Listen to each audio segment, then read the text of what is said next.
So, yung mga po, we continue with 1 Samuel. Ang ating po pag-aaralan, ang title ko ngayong umaga is The King Has Fallen. Okay? So, medyo mahaba po. 1 Samuel 13 hanggang chapter 14. Okay?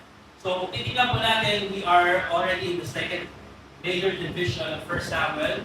So, nasa kwento tayo sa Saul. And after a joyous or a celebratory mood in chapter 12, no? Yung farewell speech ni Prophet Samuel, kanyang warning, yung kanyang pagpuling paalala, habilin sa bayan ng Israel, we enter chapter 13 with a positive expectation na yung next story would be about, obedience, no? Dahil kapapaalala lang ng Lord na sundin Diyos, sabi niya in verse 12, na kapag hindi kayo sumunod sa Diyos, ang inyong hari at ang inyong bayan will perish. No? So we are expecting in chapter 13, we are entering into a continuation of a good story.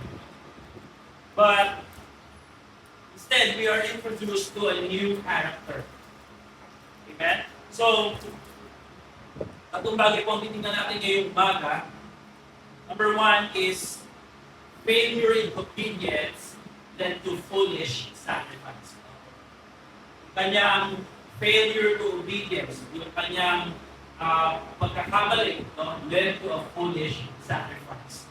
Number two, faith in action led to a remarkable victory.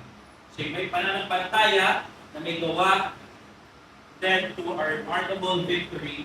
And then lastly, foolhardy vow led to fainting men. So ibig sabihin, when you say foolhardy, yung word na foolish and yung hardy, parang rash, hindi pinag-isipan, led to fainting or nakihina mga tao.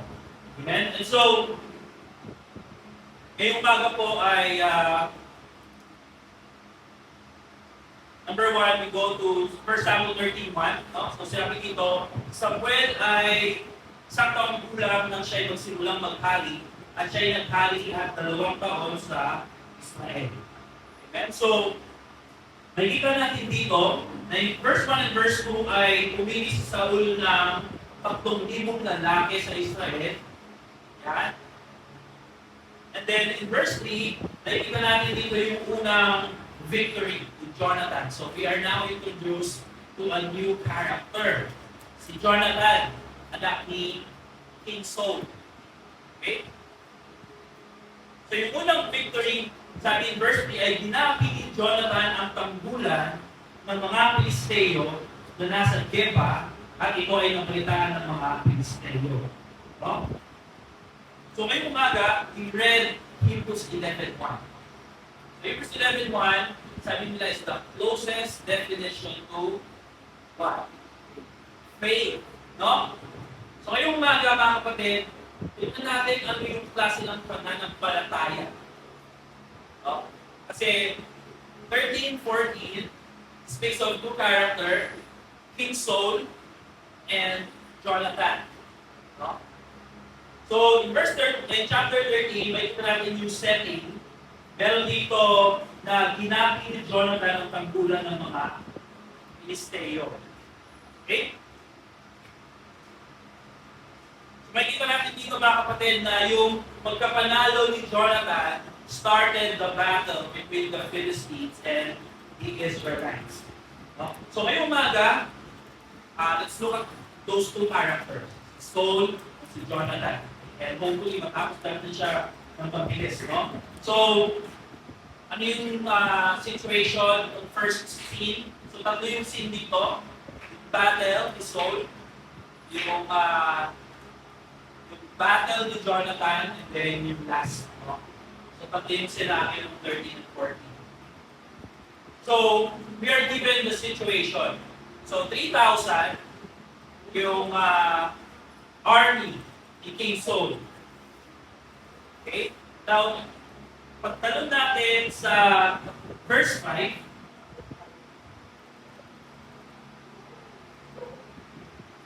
Gano'n daw karami yung sa Philistines?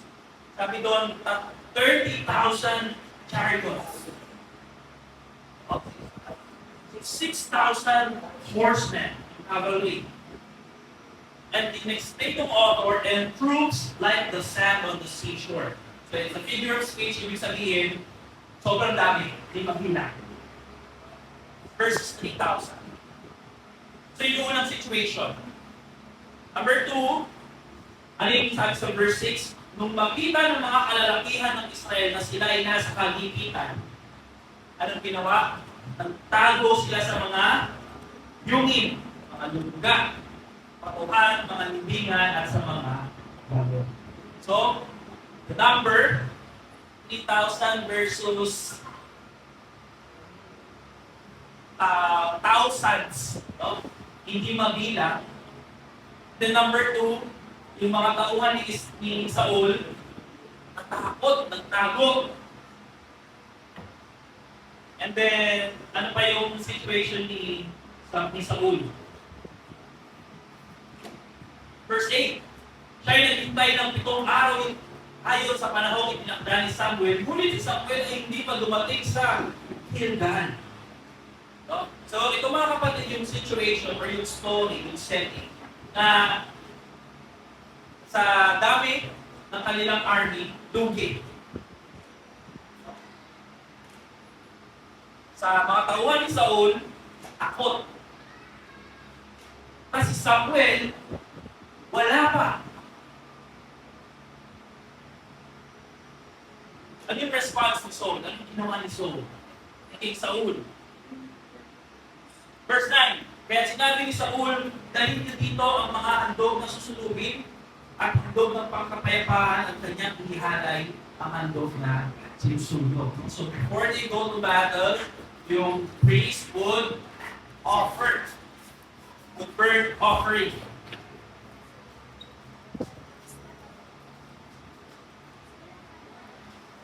So ano pong ginawa ni King Saul?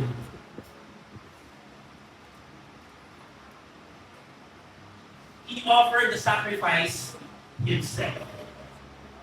Now, offering the sacrifice is not the function of a king.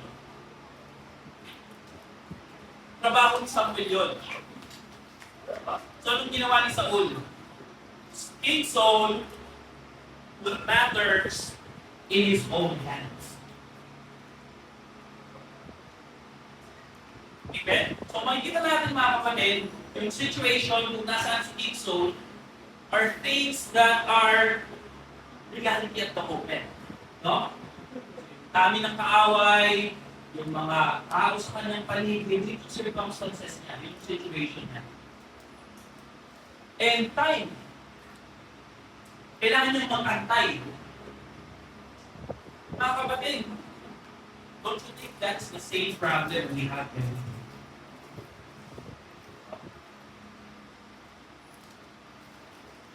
yung disconnection bill mo, nagpatong na, 2 buwan.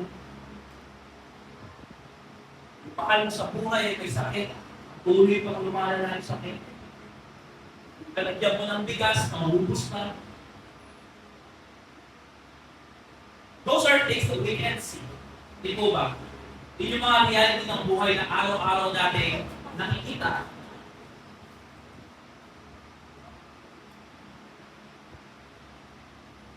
But what does the Bible say about waiting?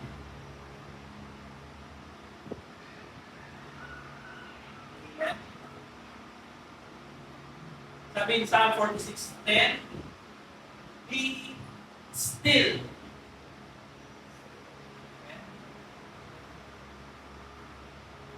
When the people of Israel were about to cross the Red Sea, anong sabi ni Moises? The Lord will fight for you. You only need to be still. So yung pag-aantay pala mga kapatid, yung waiting in the Lord is also a measure of faith pala. Hindi po ba?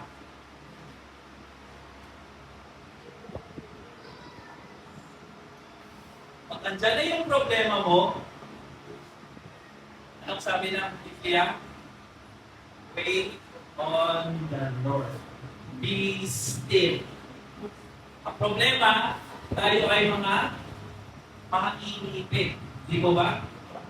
Si Aina, pag sinabi niya, kakain ako. Sabi ko, tayo mo, alas 8, break ko. Iyan, iyan maghahantay ng alas 8, kain siya ba? Kung ano yung gusto natin, dahil lumalakas na yung kain mga anak ko, pag sinabi nila kain, maghahantay na, kain na yan. Amen? It is a challenge of waiting. Faith pala can also be measured by our patience in waiting for the Lord. Kaya pala ang Biblia, sinasabi niya, be still. Waiting patiently. So, anong ginawa ni Saul sa story natin? Wala pa si Samuel eh. Andiyan yung kalaban. Yung mga tauhan ko, nagtayo na, nagtakuha na. He put natin siya sa hands. He sacrificed. No? So, may kita natin dyan. In verse 9, alay niya ang handog na sinundo. And while he was sacrificed in verse 10, sakto naman dumating si Prophet Samuel. Talaga naman, no? At lumabas si Saul upang salubungin siya at patigil. In verse 11, ano yung sabi? Sinabi ni Saul, anong ginawa mo? Anong ginawa mo? What have you done? It is the same question that God asked in the garden. You go to Genesis 3, verse 13. No? Nung kumain na sila ng bunga, anong tinanong ng Diyos kay Eva? In Genesis chapter 3, verse 13.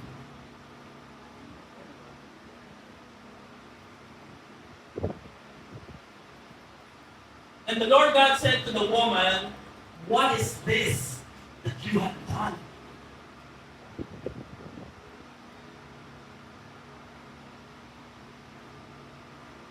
Genesis 4.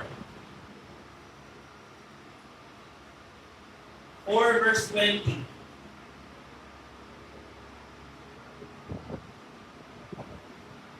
And the story ni Cain at ni Abel.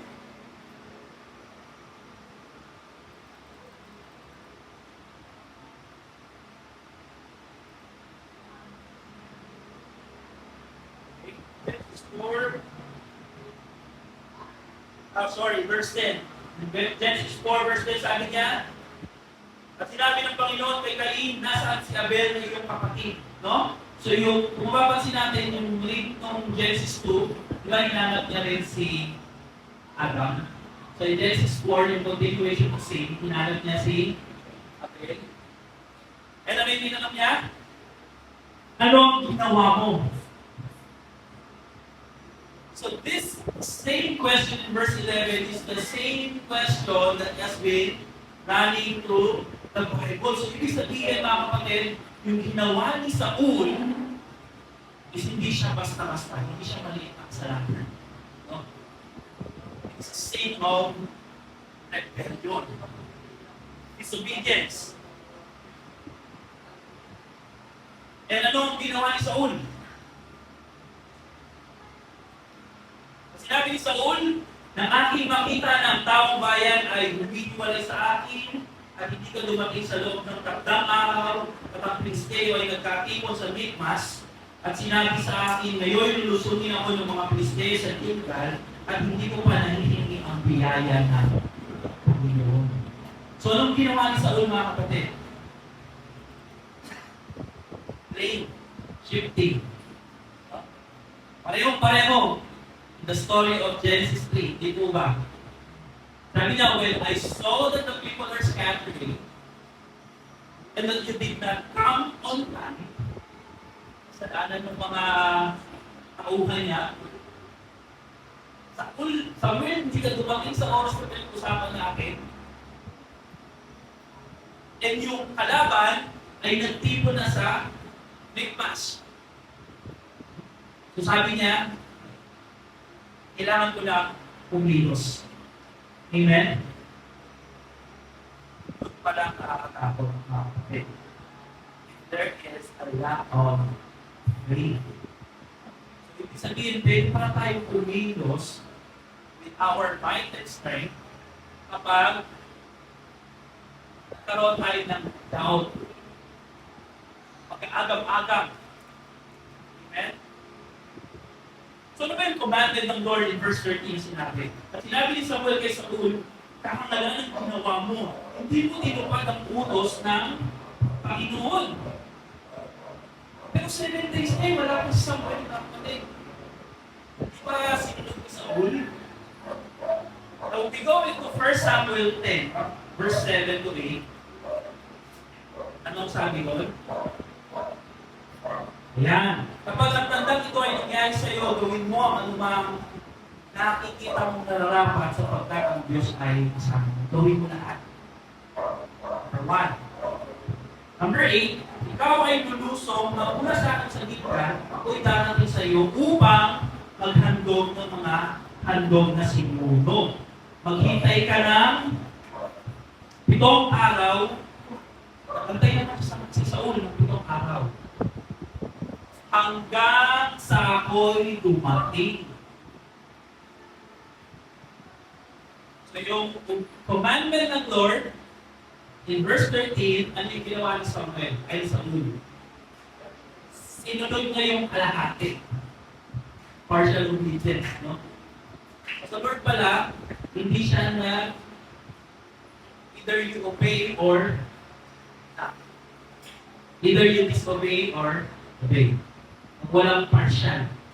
Tinupad ko na yung gusto kong, tinupad ko Lord yung unang sinabi, nagawin ko lahat ng nararapat.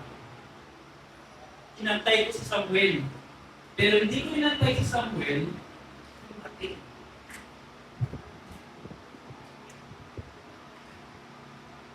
Pero mo kagabi, if you were joined in our prayer meeting, no, mga kapatid, so we moved to prayer meeting last night. Church.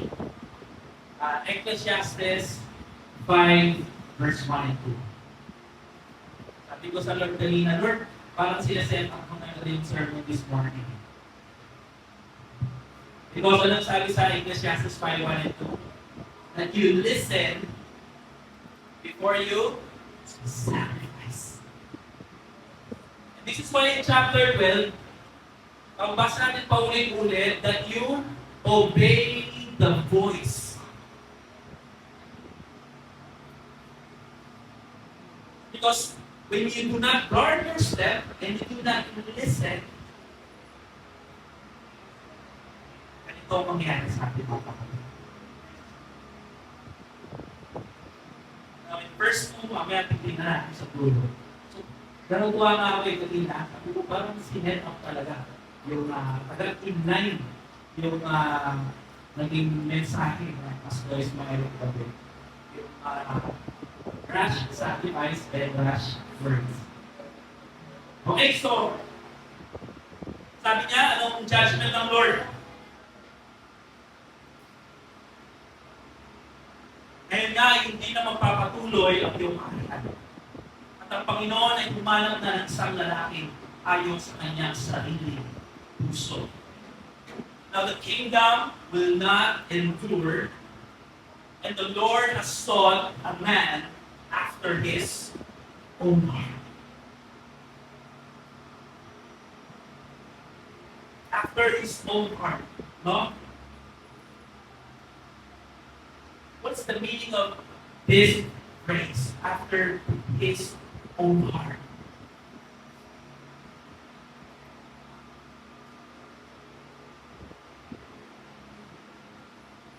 So, in verse 15, sabi dito, tumindi si Samuel at tumahon mula sa Gilgal.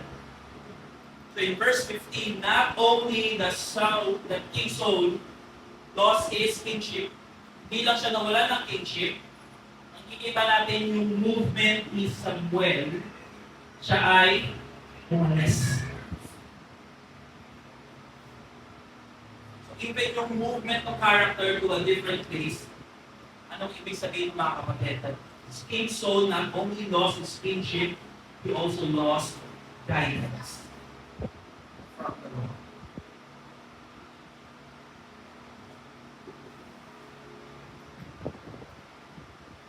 Failure in obedience could lead to foolish decisions in life.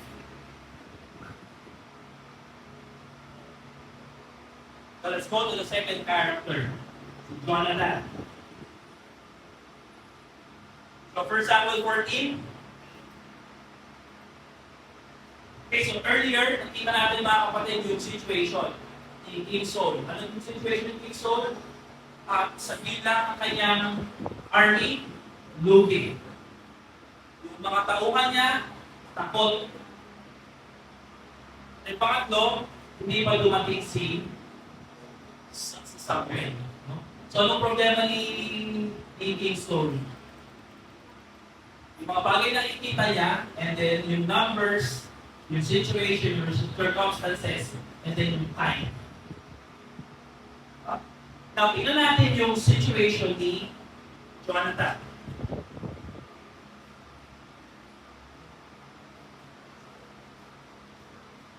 Okay, ngayon 1 Samuel 13:17, makikita natin dito na si Jonathan at si Saul ay nagpunta sa Gibeah, no?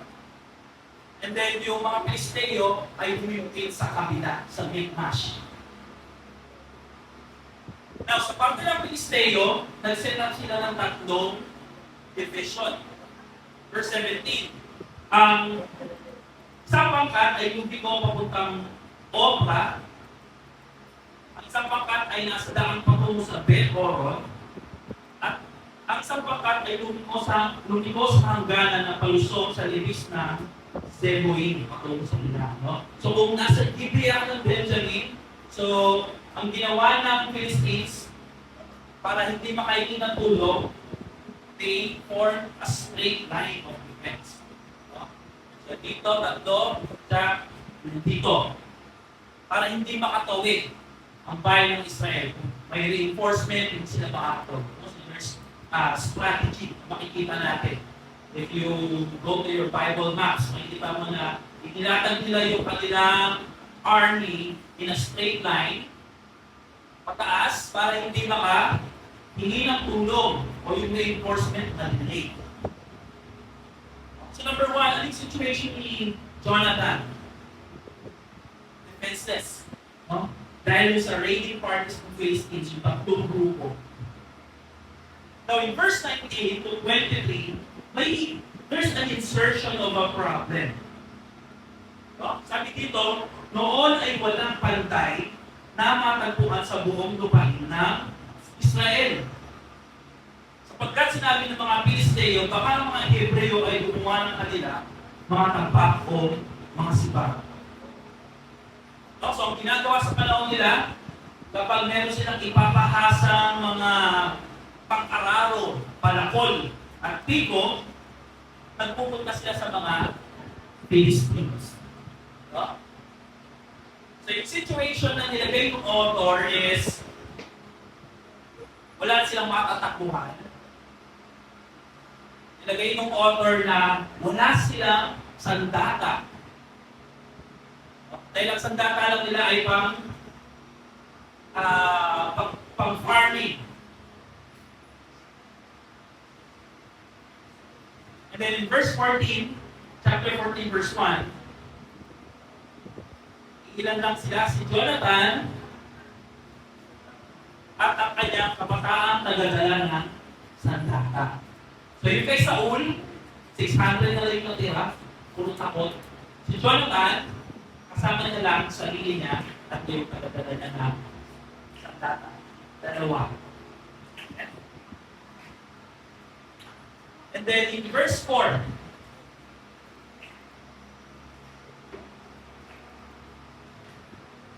verse 4, sabi dito, sa pagitan ng mga lagusan na pinagsikapan ni Jonathan na daanan tungo sa himpilan ng mga Pilisteo ay mayroong isang batong maraming tulis sa isang dako at isang maraming tulis sa kabilang dako. Ang pangalan ng isa ay Boses at ang pangalan ng isa pa ay Sene. Okay, so dalawa lang sila and then yung lugar. No? Bose and Sene. No? In the Hebrew language, sabi niya, ibig sabihin ng Bose is shimmering. Matulas. No? And then yung Sene is thorny, matulis. So mga kapatid, ano yung sitwasyon ni Jonathan? Meron sila raiding parties ng mga Philistines. Number 2, wala silang sandata. Si Jonathan lang may sandata. Si Jonathan lang yung kanyang armor, meron lang kasama niya. And number 4, yung passport terrain. Hindi na dadaanan. Yung number nila is impossible to win. Yung daanan nila is an impossible to win.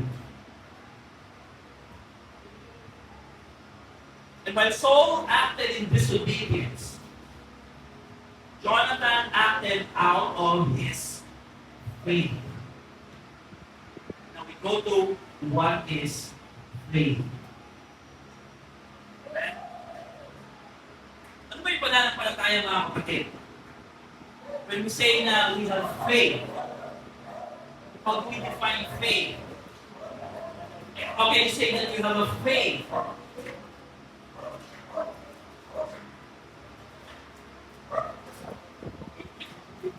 Amen. So the concept of faith in the Old Testament, meron pong dalawang word in Hebrew that means faith. No?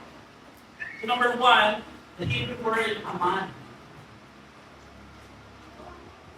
This term conveys a sense of reliability or stability and firmness.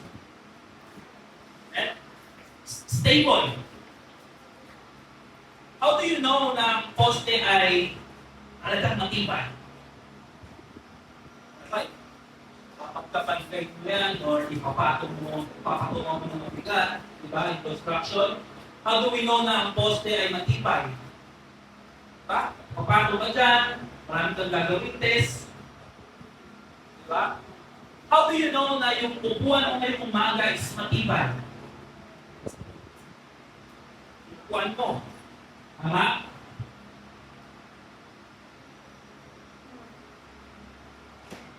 When the Bible speaks of faith, yung aman, it speaks of faith that has basis in facts. So faith is not blind. Faith is not blind. Diba? Narinig natin mga kapatid, take a leap of faith. This word defines a leap of faith as taking a step to an unknown. Hindi natin alam kung ano mangyayari. But you see, when the Bible speaks of faith or pananampalataya, the Bible speaks of a faith that has objective. Nalalaman niya yung katotohanan. Diba? One example is in Exodus 14:31. Sabi dito, when Israel saw the great power, they saw the great power which the Lord used against the Egyptians, the people feared the Lord and they aman in the Lord.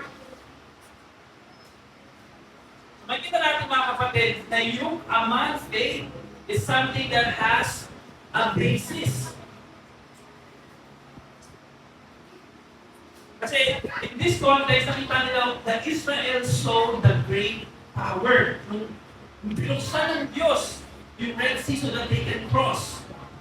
Nakita nila yung Red Sea that they can cross. Nakita nila na yung Diyos nilang tinatawag is makapangyarihan at may kapangyarihan. Amen? When you say your prayer, mga kapatid, what do you say sa dulo of your prayer? Amen. Dito lang galing yung mga kapatid. Because when we pray, we rest in the fact na yung pinapanalangin na natin is totoo.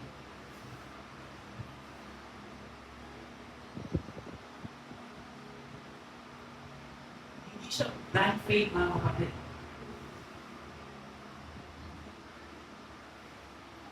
Now, another beautiful word is yung amen or amen. Amen. And then yung second one is yung word bata. No? So yung bata is to rely naman, to have confidence. Halimbawa, si Kylie, yung mga anak ko, they rely on me to give them food. Okay? So yung upuan nyo ngayong umaga, naniniwala kayo na matibay yan kasi 75 kayo kilograms and then inupuan nyo. So you know, matibay yung upuan. Now the next thing is to put your confidence sa upuan na yan na kaya kanyang dalhin hanggang matapos ang sermon na ito. Na kahit makatulog ka at yung bigat mo ay pumunta sa likod, hindi ka niya pababayaan.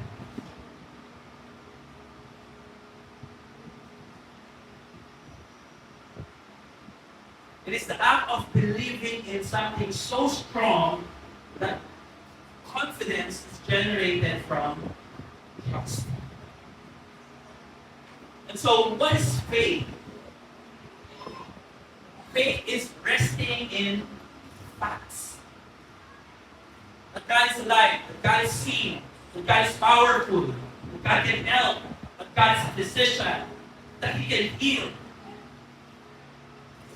Faith is also putting your confidence in that object.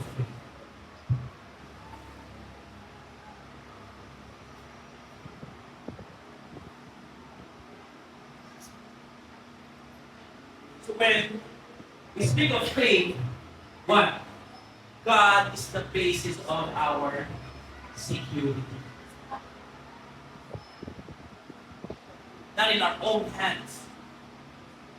Hindi natin ginagawa yung mga bagay because we know, because of our mind. Amen? And how can we see yung klase ng faith na pinakita ni Jonathan? Sabi niya in verse 6, "Come, let us go." While Jonathan is moving, asan si Saul? Na ating story, mga kapatid.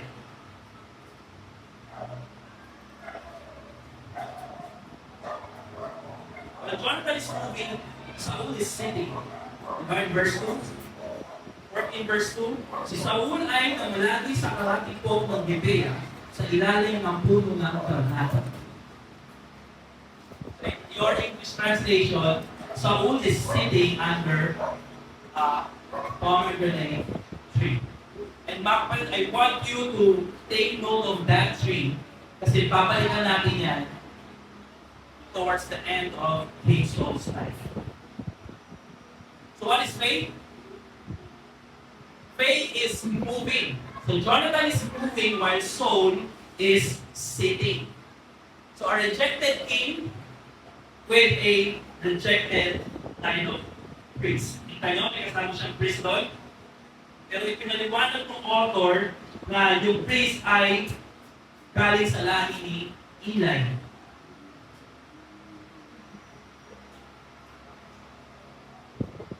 Faith is moving. Ang sabi pa ni Jonathan,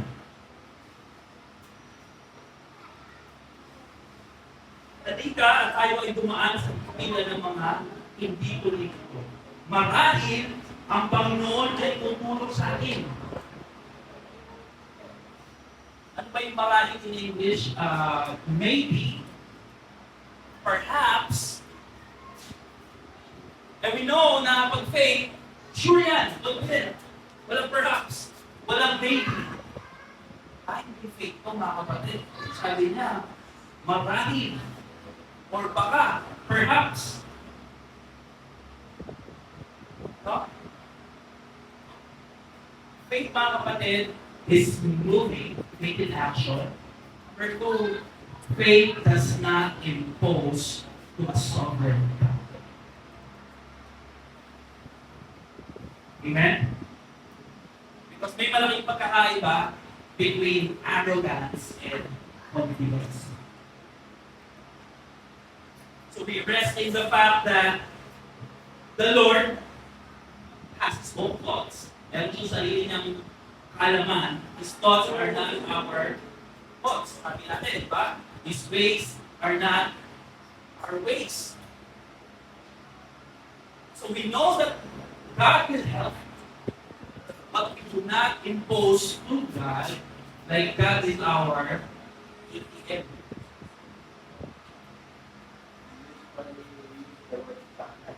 Sana.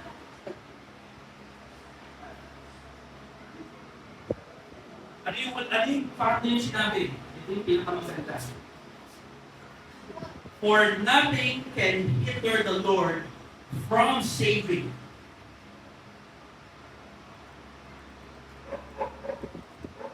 Sapagkat walang makakaanak sa Panginoon na magligtas sa pamamagitan ng marami o napakaunti. Amen? Faith does not look in things that can be seen. Faith looks to an unseen God. Amen? And so, mga kapatid, yung nasa paligid natin, yung circumstances natin, we do not look on that, we look far beyond. Hindi sa mga bagay na nakikita natin. And isn't that how the author of the Hebrew defined faith for us? Of hoping and confidence to things not seen. Amen? So faith looks to God. Does not look on your situation. Amen? Kung nagpatong-patong man ang disconnection bill ko, I'll wait for the Lord. Amen? While I'm waiting for the Lord, I will work and manage my finances intelligently. Di po ba?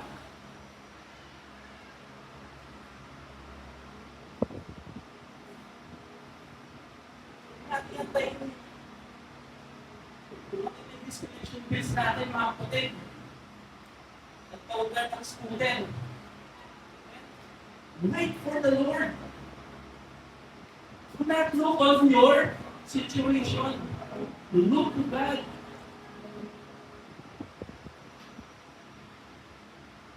Kasi mga kapatid, mahirap tumingin at magtiwala sa Diyos, hindi mo ba? Kasi yung problema natin, hindi siya overnight. Mahaba. Hindi mo ba? Yung mga trials natin, yung mga problema natin, hindi siya natapos overnight. Taon. Sino pa kaya mag-antay sa Lord ng isang taon? 2 taon. 3 taon.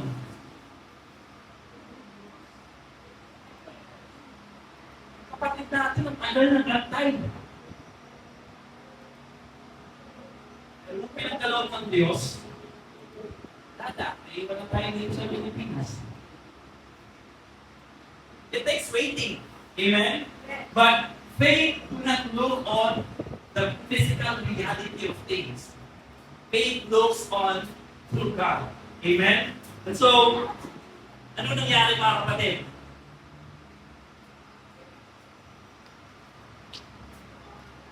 Okay, so, unlike Saul, hindi siya nagantay, nag-atlog na siya. Anong ginawa ni Jonathan?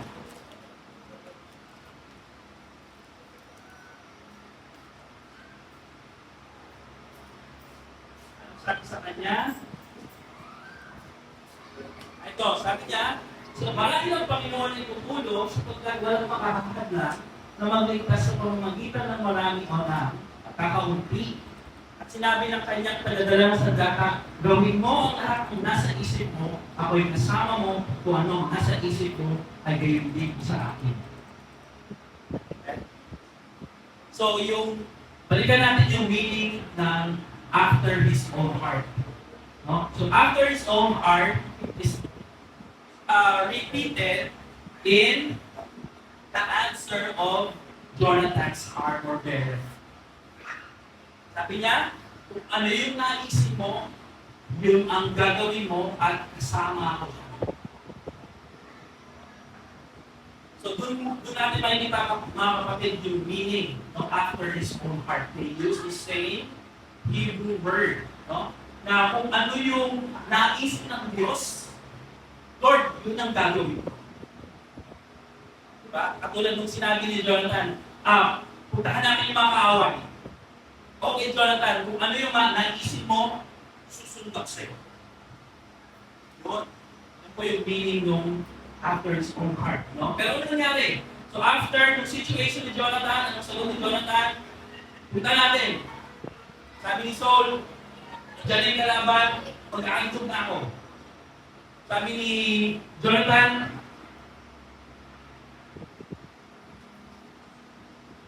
ano sabi doon? Kapag sinabi nila sa atin, maghintay kayo, ay maghintay nga kayo sa ating lugar at hindi aahaw sa kanila. Kapag sinabi nila, umahon kayo sa amin, ang tuwas. Sabi, kapag sinabi, nakita nila tayo, at sinabi nila na maghintay kayo na yung mga Philistines ang lalaki sa kanila, ay tayo pumunta. Pero pag sinabi nila na pinalapit tayo, sabi, yun na yung sign ng Lord sa atin. Amen? So, imbis na ura-urada, sumugod, there is a patient wait for the sign of the Lord. Yes? So, nakikita niyo po ba mga kapatid yung malaking pagkakaiba? In verse 23, ano nangyari? So, nung nakita sila ni Jonathan, anong sabi ng Philistines? Pumapit kayo sa amin. Yun na yung sign. Ang ginawa nila? Pinagpapatay na nila yung mga kaaway. And the Lord, sabi in verse 23, saved Israel that day. Diba? Nakita natin yung pagkakaiba nung ni King Saul and ni Jonathan.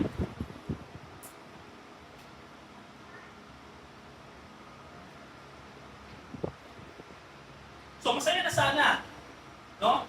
Na nanalo ang Israelita. But in verse 24, pinakahuli mga kapatid, vow that led to fainting men. Ano sabi doon? Verse 24,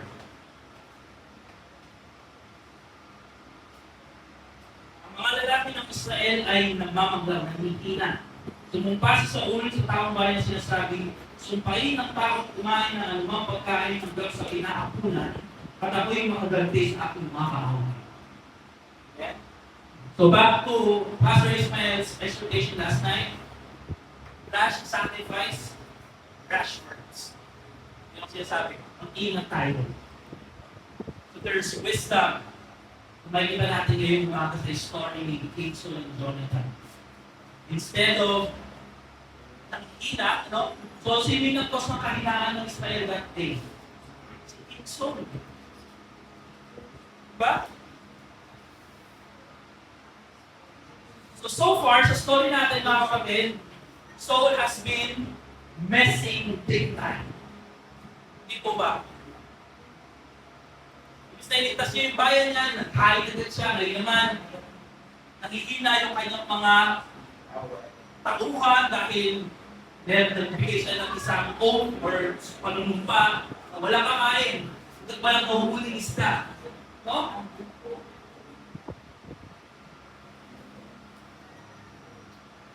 So far, yung author is painting a contrast between Saul and Jonathan. Diba? Makikita natin yun in verse 29.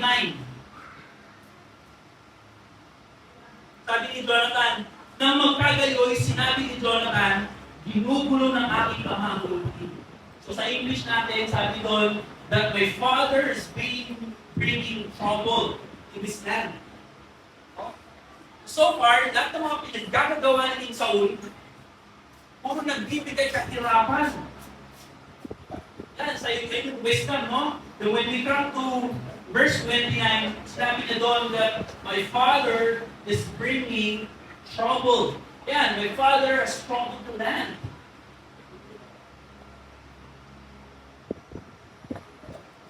And because the people were too hungry, gutom na gutom sila, anong nangyari?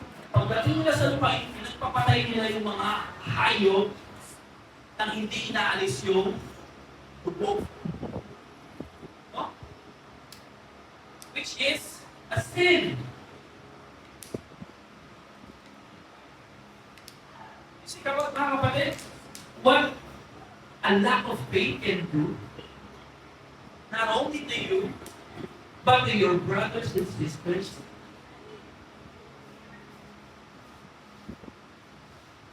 No? Yung consequence of not trusting in the Lord, meron siyang domino effect. Hindi lang sa iyo personally, but to your family, to the church. Right? So, ganun kabigat mga kapatid yung pananampalataya. No? And so, I hope na yung pananampalataya or yung faith na meron tayo is a faith that can move mountains.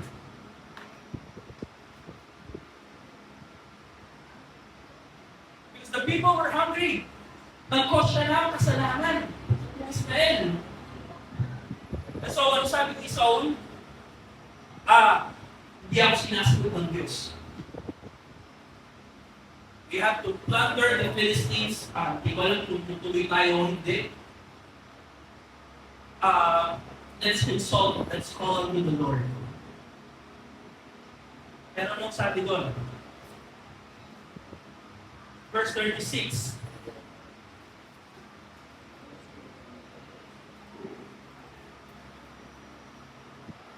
At Saul ay sumangguni sa Diyos. Lulusungin ko ba ang mga Pilisteo? Ibibigay ko ba sila sa kamay ng Israel? Hindi sinagot ng araw na yun si Saul. Kaya sabi ni Saul, lumapit kayo rito, kayong lahat mapuno ng aking bayan. At alamin natin kung paano bumangon ang mga kasalanan ito sa araw na ito. Sino ba yung nag-cause ng sin? Bakit hindi sumagot ang Diyos? Bakit hindi niya sumagot?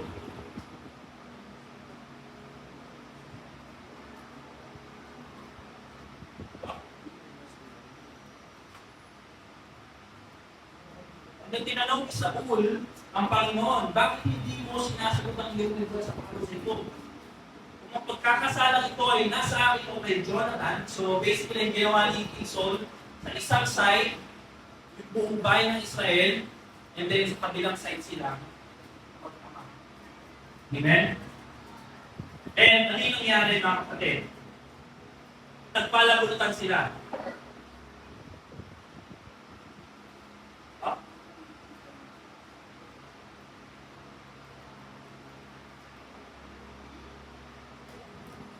At ang napunod ay si Jonathan at si Saul. Okay, so silang dalawa na. Palabutan ulit. At ang nabunod si Jonathan. Amen? So, anong kasalanan ni Jonathan, mga kapatid?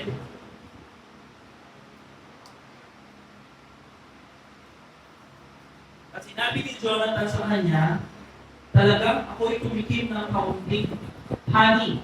No? So while they were passing through the land of Philistines, meron silang nakitang honey or ulot o piyutan. But dahil sa sinabi ni Saul, walang kakain. Gagawin ng bulis ka kung tumikim kahit isa. Pero in that passage, sinabi na yung sumpa daw, yung sinabi ni King Saul ay wala si Jonathan. So So hindi niya alam, umuha siya, sinaway siya ng mga kasama nilang tauhan, ay, Jonathan, bawat ka kumain. Kasi sabi ng tatay mo, wala daw kakain, hanggang hindi natin natatalo ang mga kalaban. Makita niyo yung wisdom ni Jonathan, di ba? Sabi niya, kung mga kalaban, eh mahina na tayo. Tingnan niyo, nung kinain ko yung honey, lumiwanag yung mata ko. Lumakas ako.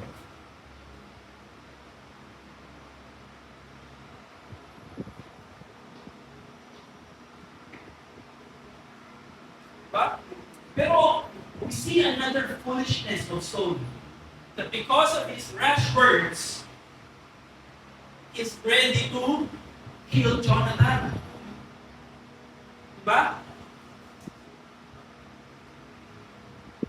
Verse 44, gayon ang gawin ng Diyos sa amin at higit pa, sapagkat ikaw ay tiyak na mamamatay, Jonathan. Verse 45, at sinabi ng taong bayan kay Saul, mamamatay ba si Jonathan? Siya na gumawa nitong dakilang kaligtasan sa Israel? Huwag namang mangyari. Do you still remember another story in 1 Samuel?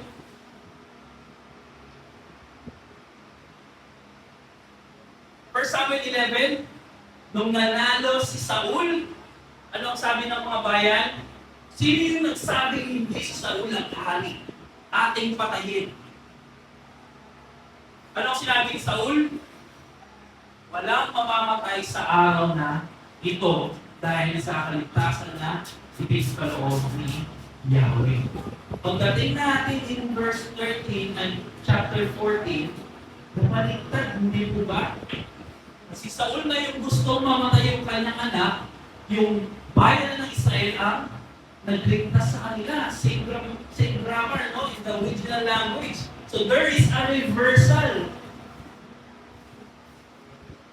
And how low the king has fallen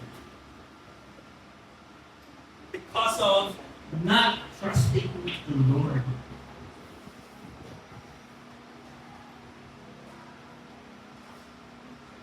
So we see another foolishness of Saul, but the people of Israel saved Jonathan. So, ngayong umaga, who is king material? Is it King Saul or Jonathan? Who do you think is the character na kailangan natin i-model? Napakadaling sagot, of course, Jonathan.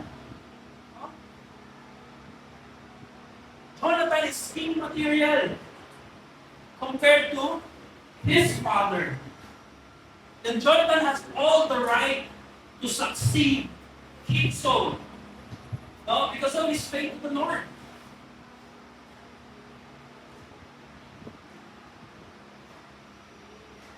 But friends, this is where the tragedy of the story unfolds. Chapter 13 gives us the story that Jonathan will never be a king. Let's go to Samuel chapter 13, verse 13 and 14. Sinabi doon.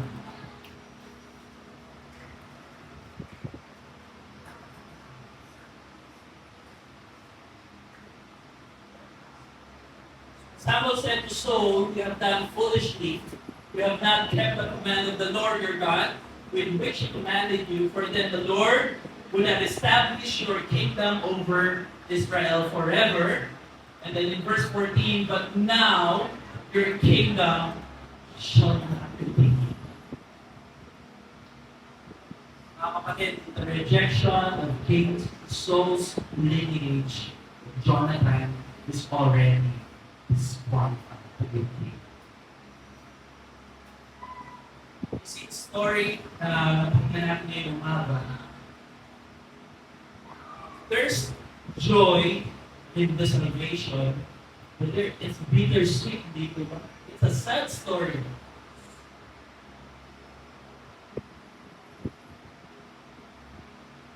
No?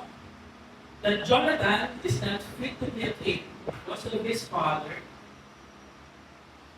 I think we can learn from Jonathan that the kingdom of God is not for us to rule. It is not for us to seize. It is for us to serve. Jonathan will continue to be faithful to his father and to another man. We will read the coming chapters of First Samuel. The story of Jonathan is one of the saddest stories. First Samuel chapter and that second Samuel. So much so that David composed a sing or song for Jonathan. This is the sad reality of Jonathan's future. No? But one thing is for sure that we can learn from him, mga kapatid, that his kind of faith is the kind of faith that saves. Di po ba? His kind of faith is the kind of faith that saves. His kind of faith is the faith that acknowledges the God who loves us. Amen? His kind of faith is the faith to acknowledge that there is one only begotten Son that was sent by the Father to save us. His kind of faith is the faith that surrenders his life, trusting that whoever believes in him will not perish but have eternal life. That is the kind of faith that saves.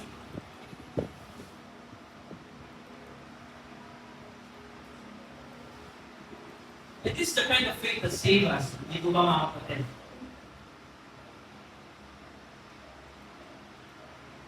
Sabi niya in John 3:16 to 17 that whoever believes is this. The equivalent of the word faith. Believing. And what is saving faith, mga kapatid? Saving faith is just not basing on the fact. All of us can agree that Jesus is a historical person. All of us know Jesus. Right? Saving faith also agrees with the Lord. Number 3, a saving faith puts his life and surrenders to Him. It's the kind of faith that saves. That is the kind of faith na meron tayo pinagkaloob ng Diyos. For it is by grace that you have been saved through faith. The same faith that saved the Old Testament people is the same faith that saved the New Testament people. Amen? So, mga kapatid, let us continue to stand firm in faith. Hindi ko ba? Yung po yung sinabi ni Peter, 1 Peter, yung sinabi ni Paul in 1 Corinthians, let us stand firm in faith until He comes. That we trust in the Lord with all our hearts and not lean to our own understanding. And if you have not come to a saving faith in Christ, mga kapatid, this is the day to acknowledge who Jesus is. This is the day to surrender your life to Him as your Lord and Savior. Because it is through faith in Him that we receive a gift of salvation. Amen? Let's all pray. Father, we thank you this morning, Lord. Thank you that you have given us faith. We thank you, Lord, for the message that we have heard today, Panginoon. And we thank you that you have given us faith to believe in your Son. You have sent for us, Lord. And may we continue to stand firm in that faith that you have entrusted to us, Lord.